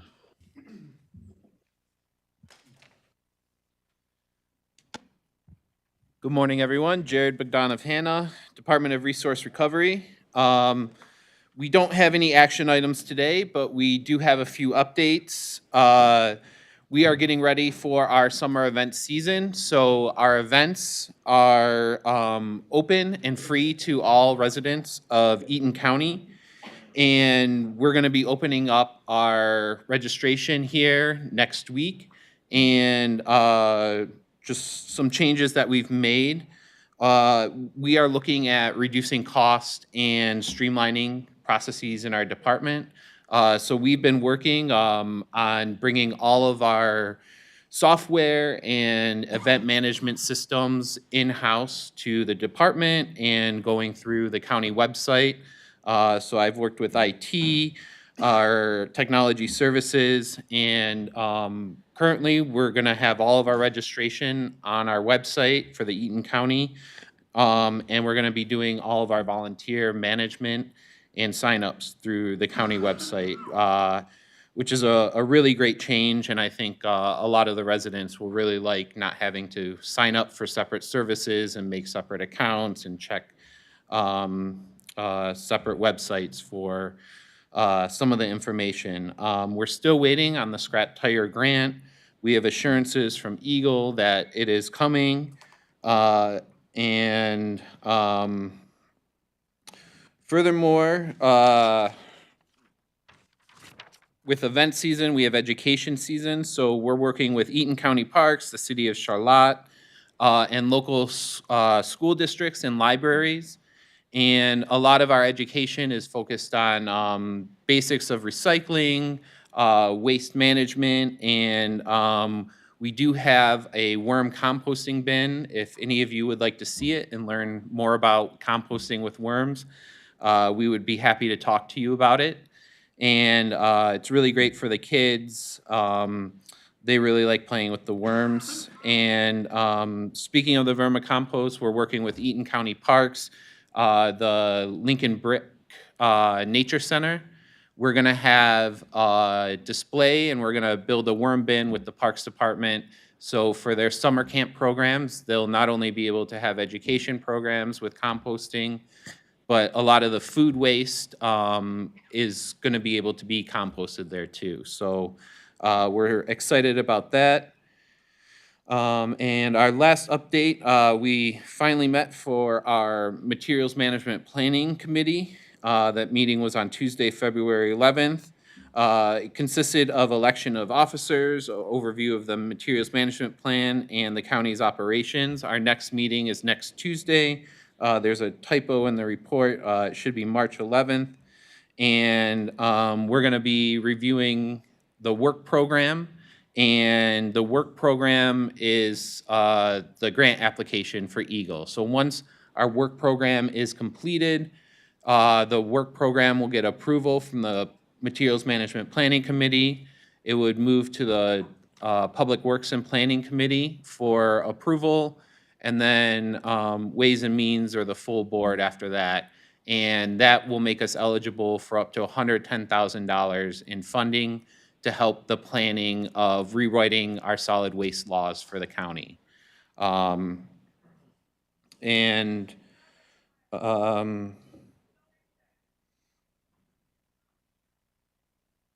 we're expecting that to go through hopefully in April or May. And maybe just one other mention, the scheduling for the Public Works and Planning Committee was changed. So we're going to be looking to change our committee meetings. So we're going to talk about it next Tuesday to expedite. So we're going to look at meeting on the last Tuesday of the month in order to get any action items or recommendations to the Public Works and Planning Committee on the first Wednesday of the month. So that is my report. Are there any questions? All right, so when you just said about, signing up for events and whatever, gonna go all online. Okay, so, you just reminded me of something that I'm needing to get a burn permit out of Delta Township because my brother lives on a flip phone and he's perfectly happy. So if he needed anything and lives in Benton Township, would he still be able to call and get a appointment? Absolutely. We are on the phone during event season. We probably receive up to 12 or more calls a day. Okay. And in Eaton County, the demographics skew older for a lot of our programs, recycling and proper disposal of waste. And so we make it a point to stay close to the phones to get people signed up who don't want to use the computer. Okay, Sign yeah, up or the sign into okay, because I was gonna say, I just wrote it on my notes, that building, or that fire permit I'm supposed to be doing that I haven't done. So, thank you. All right, thank you. Jared, didn't you want to talk about the intern modification? Oh, Oh, yes. yes. And on the agenda was, we've been discussing the hub and spoke model, and we have been receiving more materials at our recycling center in Sunfield. And previously, the department has had a summer intern. We have $8,000 budgeted for that. And this is something that we've had every year. And typically the intern is more of an administrative assistant, doing office tasks. We would like to just change the nature, just the job description is really changing. We really want them out in the field. We have our recycling trailer. We're going to 3 communities currently, and we would like to be at certain events throughout the county, Eaton County Fair, and some of the parks events. And to do that, we're going to need additional staff. And again, this is already budgeted, and so we're looking at around May 17th, bringing on an intern to help us with our summer programs, events, education, and with the recycling trailer. And you typically are able to fill the part-time position, right? Correct, yep. I do have a question. Does that change your liability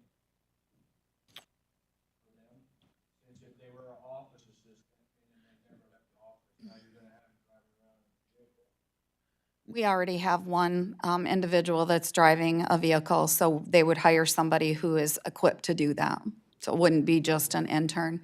And this does not require a budget adjustment. It's just you're okay, this body's approval to move forward with changing the direction, rather having office support, program support versus having the utilization of the trailer. Does any other commissioner have any questions? I think too, that in the write-up that I read, was that intern would also be with a regular staff person when they're out. Yes, it's a department policy that the recycling trailer has to be operated with 2 staff members. Okay. Yep, so they would always be supervised and our staff would likely be driving the vehicles, not the intern. Okay, thank you. Yep. Did we require that they're 18 and above as an adult, or what's your criteria on that? Technically, 16 or older, but we would like 18 or older. We are looking for someone that is looking for experience in the environmental field. So somebody career-focused or interested in entering the environmental field. Okay, resource recovery, because I was looking at the hours that you're going to want them. Uh-huh. So that was part of it. I was thinking, maybe a community college student from our area or something. Yeah. Okay. Okay, so I go ahead and make that motion. Support.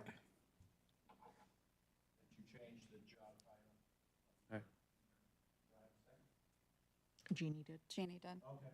Then I have a motion and a second. All in favor, signify with aye. Aye. Opposed? All right. Thank you.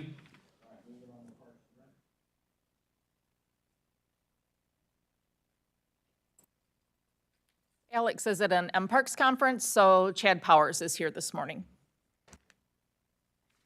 Good morning, Commissioners. And for those who don't know me, I'm the Facilities Director here at the complex, but I also share with the Building Infrastructure and Grounds Management on the parks side of it too. So as Claudine mentioned, I'm kind of pinch hitting today for Alex. He's at the MParks conference.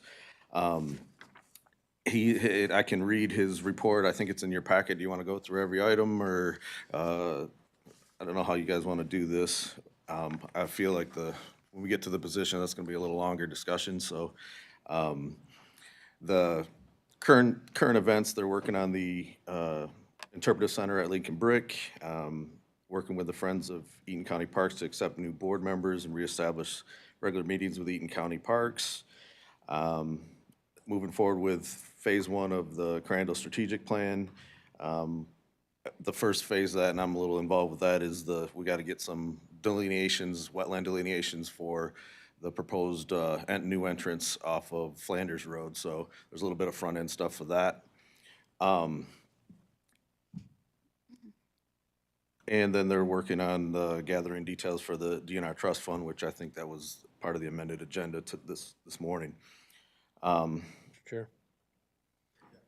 Sorry to interrupt you, Chad, but this wetland delineation, that is on the west side of Crandall Park.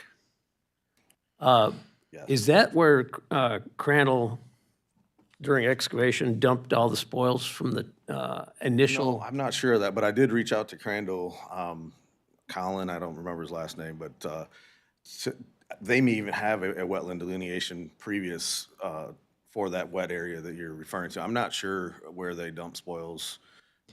Well, the reason I ask is because years ago, my family farmed that property and there was no wetland there.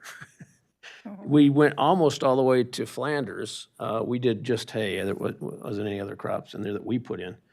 But it was my understanding from walking out there, that's where all because part of that was heavy clay. And that's the reason Crandall Lake holds water, is all the clay that's down in there. So I was wondering if that was not a man-made wetland as opposed to a natural wetland that they're talking about. That's why I'm curious. That's a good point. I'm not sure. I'd like to talk with Crandall and get some background for that area.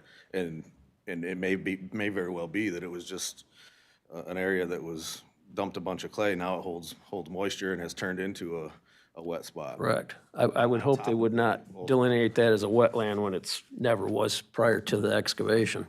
Right, and I don't know that off the top of my head, but I'll have information for you next month. Okay, thank you, Chad. They're at the MParks conference. That's what they note here, and we're moving forward with the demo of the Nature Center at Fitzgerald Park, and also the Keeney Boardwalk, which has been problematic. We're looking at taking out a section of that. And then Clara has her programming stuff listed here. ABNL's classes, it's a nature lesson that they do every year. Will resume in April. Not sure what the propagation party or the Enchanted Weekend are, that she could speak on that, but, and then the car show is a big event for us at Fitzgerald, draws a lot of interest and a lot of people through the parks over that weekend in July. And then summer camp, June through August. And finalizing the details of the forestry management plan. That is something that we'd reached out to a consultant to manage some of our forests, some of our down timber, and get some of that stuff cleaned up back to a good, healthy forest. And we're expecting that report. It's supposed to come last week. It didn't. If it doesn't come this week, I'm gonna be upset. And then we have the staffing. We're onboarding seasonals or interviewing seasonals. I think we've got up to 20 applicants for those positions, and I think we've already moved to the next step with 5 of those, including one I just got an email or text earlier today that can start immediately. So we're looking to get that young lady onboarded to help out. We rely heavily on seasonal employment or employees during the summer months, spring and summer months. Typically, it's high school, college age kids that aren't available to start till May, June. But if we can onboard a couple early, that helps us out tremendously. So we're going through that right now. Typically, we put on 10 to 12 per year, and we're hoping to even get more than that this year, if we get the response from the applicants that it looks like we've been getting. B on the agenda is the 2025 maintenance project. So we have a slew of ongoing maintenance projects, which our seasonals help and are huge in that role as well. We've been prioritizing those, getting that stuff ready to go as the weather breaks, and then also prioritizing some of the items on our strategic plan. Some of the stuff we can get going right away with that. As you know, you approved last month the strategic plan, which is a conceptual plan of what we see the direction of some of the development of the parks going in the future. Some of that's pretty heavy stuff, so we need to get the ball rolling quickly as possible on that. And then finally is the parks positions. We have proposed or are asking for 2 positions. One is a summer camp manager, which is a seasonal position, and it would assist and provide additional leadership and oversight to the camp programming each season, ensuring safe, engaging educational experience, plus give our it would give the camp to additional capacity, add campers, and expand the program that we currently have. This is a really popular program with our parks. When they upload, or the deadline for the registration, when that goes live, I think it goes live at midnight on whatever date it is, it's usually filled by the following morning. So it's a really popular program that we put on through our summertime for the youth. And this position would help. I think we're looking for maybe a teacher that's off during the summer that's willing to step in and lead this program. There's certain certifications and qualifications that need to be in order to for them to be with the programming. It allow typically teachers or educators have those qualifications, and it's easy to make that transition to summertime. So that was the one position for the camp manager. That's a part-time position, and I know Ben's not here, but he was finalizing the descriptions and the salary amounts, and I think Wrote a letter of support for this It's in the packet. and the process, yeah. okay. And the job descriptions are in the packet as well. And the second would be a groundskeeper foreman, a full-time position, equally vital to the providing year-round oversight and direction and maintenance for the parks operations across our system. So currently we have 10, we have 10 parks and we have one full-time maintenance who does building maintenance and ground maintenance, as well as the seasonals. So, and then Ben is our operations supervisor who does all the scheduling, payroll, all the stuff for the seasonals. So as we come on board during the busy season, he's pretty busy with that stuff. He's also a working supervisor, so he also gets out there and works as well. So we have two, one's a supervisor, one's our grounds and maintenance employee. And the second we're looking for is somebody that we can turn, they would oversee, have more oversight of the seasonal positions, the groundskeeping. So that would alleviate, if we gain enough seasonal employees like we're hoping to, we would have a grounds crew and then our maintenance crew that would work along with our current maintenance staff and get some of our maintenance stuff done as well as the groundskeeping side of it. So again, the work with seasonal staff and multiple significant projects at one time, and while maintaining dedicated oversight. With the strategic plan, there are substantial improvements and projects that are on the horizon, and maintaining these assets to the highest standard is imperative to the long-term success and sustainability of our parks. So I think, Connie, you have to help me with this. We're looking to have it go to Ways and Means and then move to the board, full board, correct? Correct. So just to explain how it works, again, this committee sets a policy, so you're recommending this to Ways and Means if you choose to. And then Ways and Means would determine the cost and would have to recommend it to the board because you would be changing what we call the position allocation list. To add, it's the first one, the camp manager is seasonal.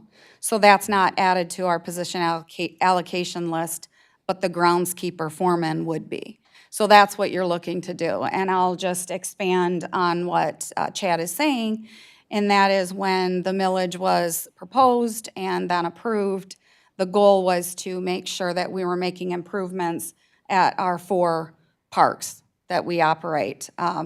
So in order to do that, and number one, successfully do that, and for safety purposes, having that foreman is important so that we're managing the additional staff we may have and we're managing the projects. Because you've got Ben Youngs, who is the maintenance supervisor, essentially out there, you're gonna have him having to go to different parks. So the more that we develop and improve these parks, you're going to look at changing staff.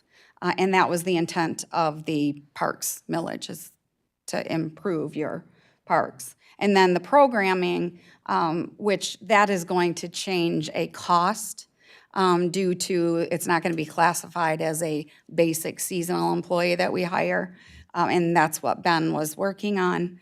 That is obviously because the goal, again, was to provide more programming to kids and the communities so that we're showing our parks and giving them, these camps are really important. I mean, they get complaints that they can't add additional. So that's the intent of that. Okay. Then I make that motion. Thank you, Mr. Commissioner Chair.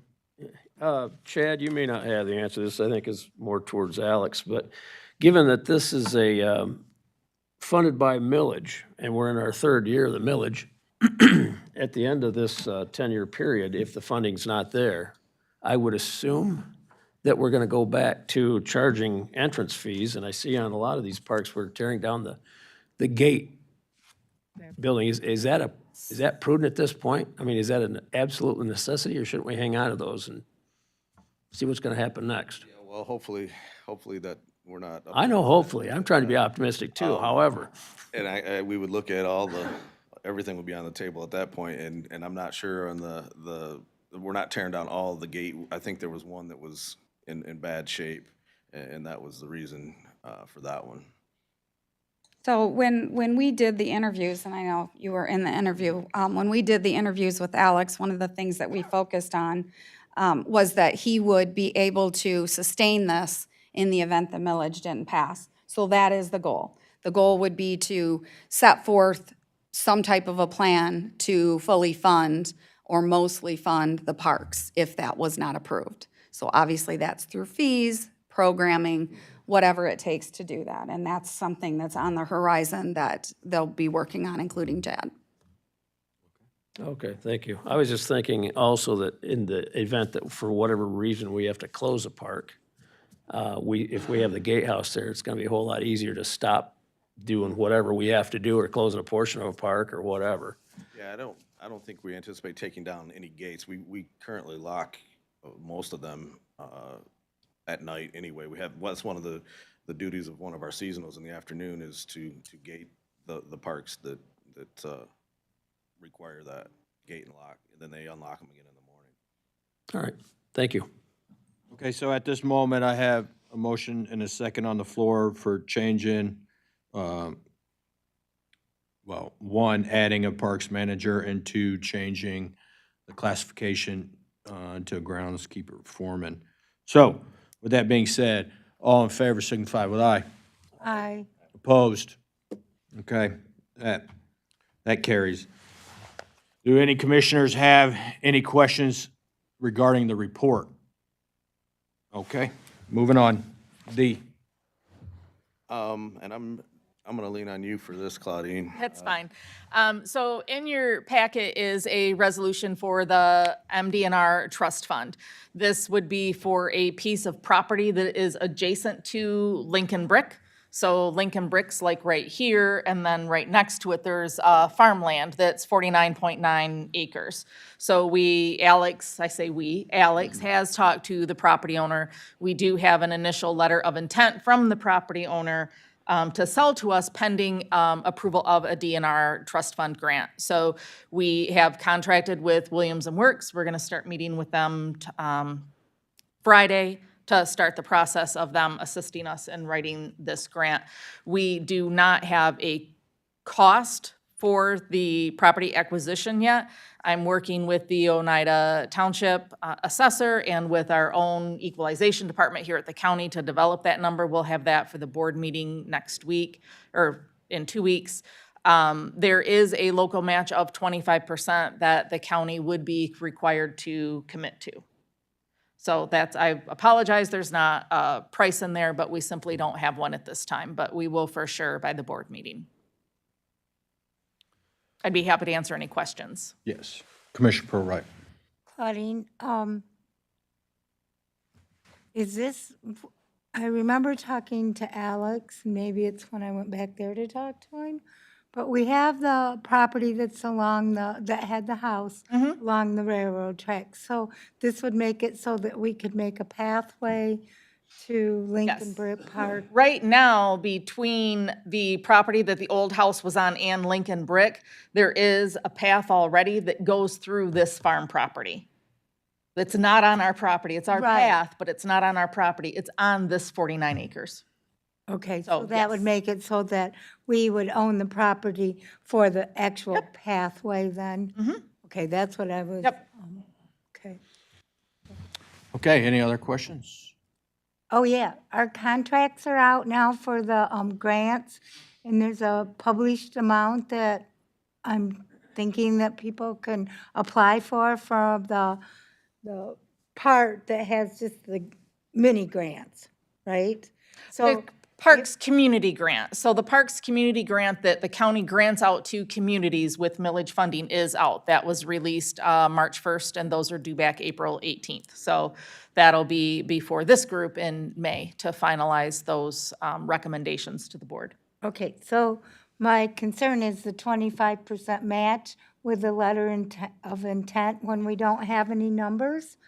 I know you have a new committee put together now of commissioners to talk, to come up with presentations to us of how we're going to spend next year's millage, okay? So is that going to affect what's out there under the community part? We currently have a fund balance, so I don't think the 25% match for the DNR grant is going to impact the operations. Remember with the Crandall, we kept going back and forth and back and forth because of the match that we needed. Okay, thanks. All right. No other questions? I move that we approve the resolution to authorize the application to the DNR Trust Fund Acquisition Grant. I have a second. So all in favor, signify with aye. Aye. Opposed? Carries. Thank you, and that concludes the Parks report. All right, thank you. All right, note to the board, I found an error in the agenda. There isn't a last public comment, so we'll add that. You see 10, and then B, and then we'll put the next public comment. So, all right, so miscellaneous, so we're to Veteran Service Grant Recalculation Update. Yep. So the agenda was 2 pages, and Lori just didn't give you the second page. So online, you'll see those are on there. So it's just an error in what was passed out to you guys this morning. The MVA grant, I just did a report last month. We talked about this. It's money we got from the state. The state, MVAA, did what they're calling a recalculation. So that original grant was awarded to us for $115,428. Through their recalculation, they are only awarding us now $71,598. So it's a difference of $43,830. Fortunately for Eaton County, we historically only spend 50 or less in this grant, so the new allocation is 71, so we should be fine. It's not going to affect us at all, but it does a lot of other counties. So I wanted to make sure you guys were aware and knew that this isn't going to be a problem for us, but it may be a critical issue for other counties and how they're administering their departments. So I just wanted to let you know that. Okay. Do you have any questions? Yes, Commissioner. Thank you, Mr. Chair. Claudine, if we receive 71,000 and we only spend 50,000, what happens to the remaining funds? MVAA takes it Back? takes it back. Yeah. All right, thank you. Yep. Seeing no other questions, okay. Future department reporting? That was you for the every other month. Okay. Yeah, thank you. So just to let you know, I had talked to the back office, the brains of the operation, about changing the construction code to every other month. And so that's what that future department, so that would be a change to our schedule that we agreed upon earlier. Is your intent for resource recovery and parks to be every other month as well? Well, I would like to open that up to the board also. Yes, Commissioner Drosha. Well, given that we're going to get started on development of Crandall Park in particular, and we've got some other issues going on, I would prefer to have the parks in here every month so we get an update. And if something comes up that we have to help them financially, we're well aware of it ahead of time. The other concern is keeping up to date with the construction at Fitzgerald Park or their water treatment facility and how that impacts the park and other things. So Okay. I would prefer to see at least parks in here every month. Okay. I would have to agree with Commissioner Thank you. Drosha. Commissioner Toomey? I'll be the contrarian, I guess. I was going to say that I don't mind if they want to do it like we were going to have the other department do. If they have something pressing coming up, we're available to put them on the agenda. I'm happy to have them in here anytime. But if it's not a great use of their time, then, We can always just include, and I think that's what we talked about, Claudine, we can include the actual report, so you know progress that's being made. But if there's something coming up that they need action on, they would come in. Yeah. But sometimes if you look today, we're at 11:03. There's a lot of, right, there's a lot of, just information that you could just read in a report. So that's what we were looking for. That's what Chairman Yes. Barber was looking for. That's why, yes, I am totally. yes, I understand, Oh. Commissioner. But I'm explaining, the thought is the construction code sat in here for an hour and a half, right? And the month prior, we got told that they don't have enough time in the day. So my thought is to switch them to every other. So that was that. So, yes, Commissioner Proright. Okay, my understanding was when we can put this committee combined, I actually thought that it was going to be similar to the conversations we were able to have like we do in Ways and Means. So I had assumed in my planner that if it took 12 p.m., if it took 11:26, that's what it was, because we were combining two committees. So I seriously want to hear from the parks. We have a millage, we have a lot of stuff going on in those parks, and I want to talk to Alex. So, I'm sure you could talk to him anytime you want, but yes, point taken. Yes, Commissioner. I'm going to have to Kristen. side with Commissioner Toomey on this one. Yep. Just because of the fact that, as you just said, we have readily accessible cell phones, we have emails. If we have a specific question, we can reach out and ask them individually. If we need something answered upon a board or, before the board, they can clearly put it on the agenda and come to the meeting. But they're worried about time. We heard Brandy talk about how little time she has and how busy their department is. And again, as you said, they sat here for an hour and a half. That's time they could have utilized making phone calls or whatever needed to be done. So just my 2 cents. Commissioner Toomey. Yeah, this will be my last comment, just as a point of clarification. If this meeting takes until noon, I don't care on our end, right? I just, for the employees, they have other things to do in the day. So I'm amenable to either, thing. I just want to make sure that everybody has the time in their day to get stuff done. And I'm always happy if they want to report, they need something, I am always happy to have them on the agenda. So Okay, so, that's all I have to say. I have something else also. yes, Commissioner. Notice we're on air and these meetings are recorded. Yes. We probably have people going back, I would assume, and either watching them at midnight on YouTube if they're interested, or they're watching right now from their offices and things. So the questions that get brought up for the new commissioners don't even know to ask those questions. Are you, So that's why I want actual meetings. I don't want somebody else figuring everything out and then we just come here and go, yes, yes, yes, and they don't even have any. So, no, they don't know to pick up the phone and ask those questions. It comes out when they're giving a report. okay. So, my intent is to focus on the one department that was having manning issues that was brought up. So, my intent was to ask the construction codes if they would like to report every other month and that. Now, before this discussion started, there was no mention of any other department not coming in after their schedule that we currently approved. That was the point. So, now, the two ladies beside me, one of them said, just in conversation, said Parks and Rec, which got us off on the wrong turn. Because my point was construction codes only. I didn't say planning and zoning. I just said construction codes.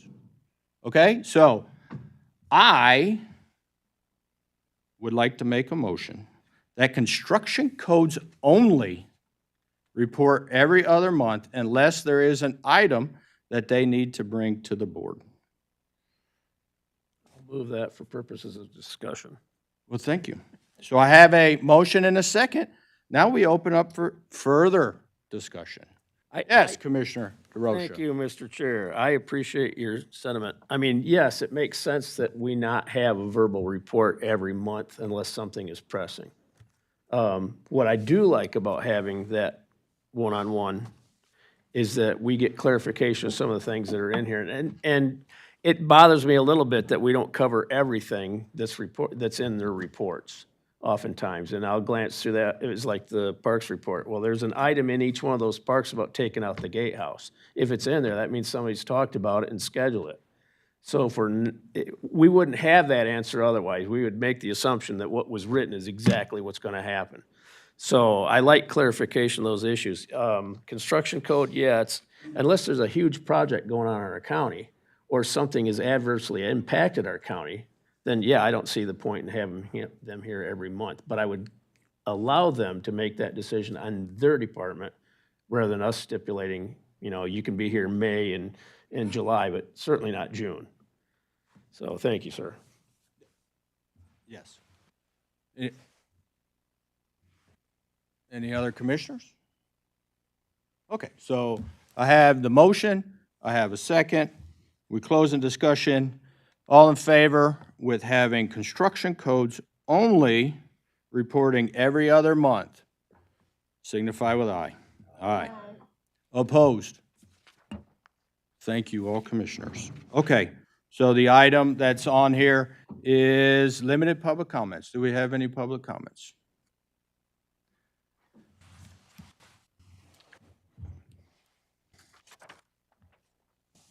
I'm Timothy Catron. I live at 8357 East 5 Point Highway, Eaton Rapids. I wanted to go back to the discussion about construction codes and planning and zoning. Just to say that, and I'm on the planning commission, but I'm not speaking as a planning commission member, speaking as a private citizen. I noticed we had the contractor talk, and we had all the townships talk, so we had units of government and contractors. But as a private citizen, I completely support planning and zoning. We own about 8 acres by Eaton Rapids. When we bought it, it was 2 parcels, one with a house, and then the rest of the property. We started talking about selling it to my son and daughter-in-law, the old farmhouse, because it was 2-story and my wife was getting, so we didn't use the top story. We found that, started working with the planning and zoning people, and we found that a property line went right through the house. So they helped us straighten that out. Part of it was, the small parcel was zoned residential. The other acreage was zoned limited agriculture. So therefore, we had to go through this committee, we had to get it surveyed, we had to go through the all the commissioners.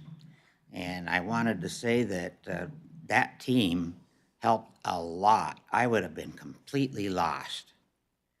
And in fact, that's the reason that I applied to the commissioners to become a planning commission member. Later, when we did sell, we decided we wanted to build a house on the other acreage, and planning and zoning helped a heck of a lot with that.